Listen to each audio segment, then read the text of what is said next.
నమస్తే bro. Bro, recent గా నాగబాబు గారికి ఎమ్మెల్సీ ఇచ్చారు కదా, దీని మీద మీ అభిప్రాయం ఏంటి? నాగబాబు గారికి ఎమ్మెల్సీ ఇవ్వడం చాలా కరెక్ట్. ఎందుకంటే ఆయన ప్రజారాజ్యం పార్టీ నుంచి అప్పుడు చిరంజీవి గారికి సపోర్ట్ చేశారు, ఇప్పుడు పవన్ కళ్యాణ్ గారికి సపోర్ట్ చేస్తున్నారు. అప్పటి నుంచి కష్టపడి వస్తున్నారు కదా ఆయన. ఎన్నో పార్టీ కోసం ఎంతో శ్రమించి చేశారు కాబట్టి ఇంక్లూడ్ ఇది ఈ కూటమి ప్రభుత్వం అదే దీన్ని ఏమంటారు ప్రచారంలో కూడా ఆయనకి హెల్త్ బాగోకపోయినా కూడా చాలా కష్టపడ్డారు ఆయన. సో ఆయనకి రావడం చాలా మంచి విషయం, నేను చాలా గర్వపడుతున్నాం కూడా. మరి దాని మీద టీడీపీ నాయకులకు నచ్చట్లేదని కూడా చాలా మంది అంటున్నారు, అంటే ఆయనకి ఇవ్వకూడదని కూడా చాలా మంది అంటున్నారు. ఇది ఎంతవరకు నిజం?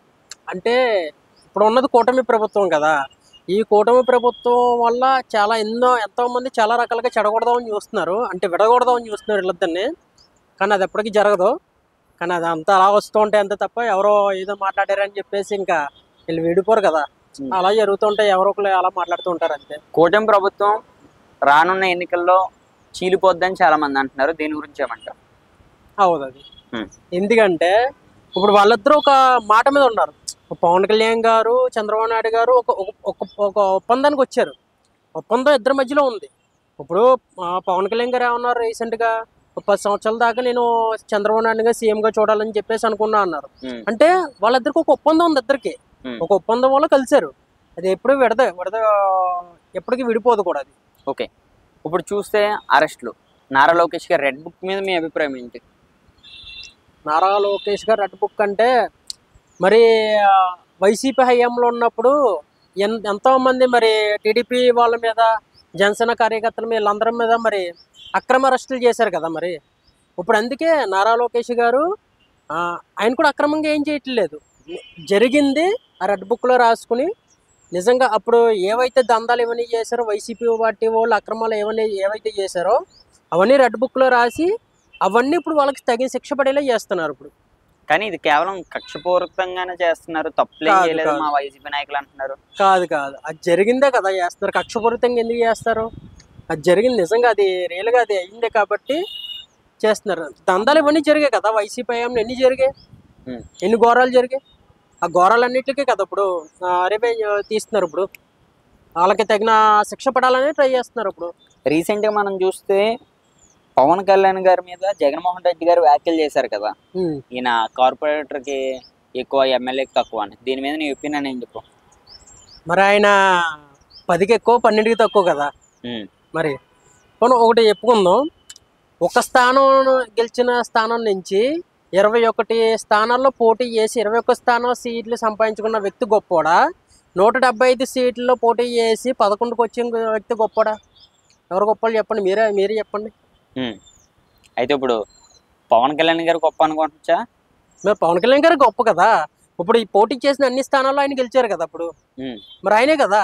ఇప్పుడు ఒకటి గుర్తుపెట్టుకోండి, పవన్ కళ్యాణ్ గారు గతంలో చెప్పారు, మిమ్మల్ని అద్దాపాతాలకి తొక్కకపోతే నా పేరు పవన్ కళ్యాణ్ కాదు, నా పార్టీ జనసేన పార్టీ కాదన్నారు. తొక్కారు కదా. ఇప్పుడు చూస్తే పవన్ కళ్యాణ్ గారి మీద వీళ్ళు ఇచ్చిన సూపర్ 6 నెరవేరుస్తలేదని కొద్దిమంది నాయకులు అంటున్నారు, దీని గురించి ఏమంటారు? అది అందరూ అలా అంటారు బ్రో. ఇప్పుడు ఎన్ని చేయట్లేదు చెప్పండి, ఉచిత గ్యాస్ ఇవ్వలేదా, ఇన్ని చేయట్లేదు.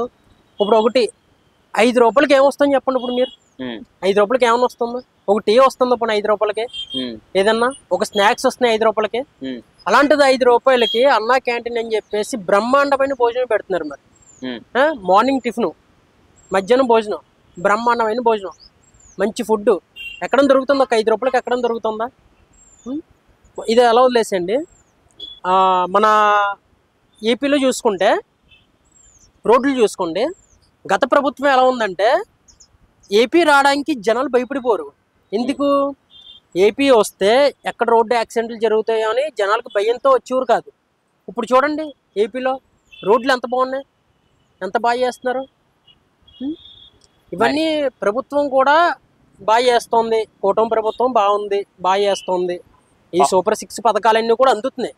కానీ వీళ్ళు ఏంటంటే వీళ్ళు చెప్తూ ఉంటారు కదా, ఇంకేముంది వీళ్ళు మాట్లాడడానికి ఏం లేదు, ఏదోటి చెప్పాలి, అందట్లేదని చెప్పేసి చెప్తారు అంతే, ఏముంది.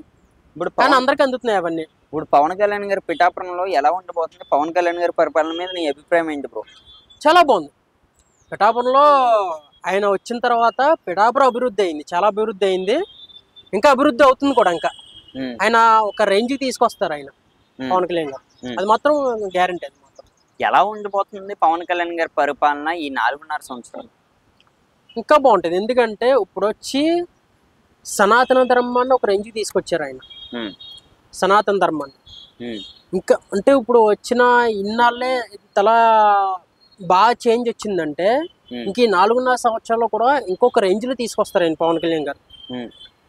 అది మాత్రం గ్యారంటీ. సనాతన ధర్మం అనేది ఒక రేంజ్ లో అభివృద్ధి చెందుద్ది సనాతన ధర్మం. థ్యాంక్ యూ అన్న.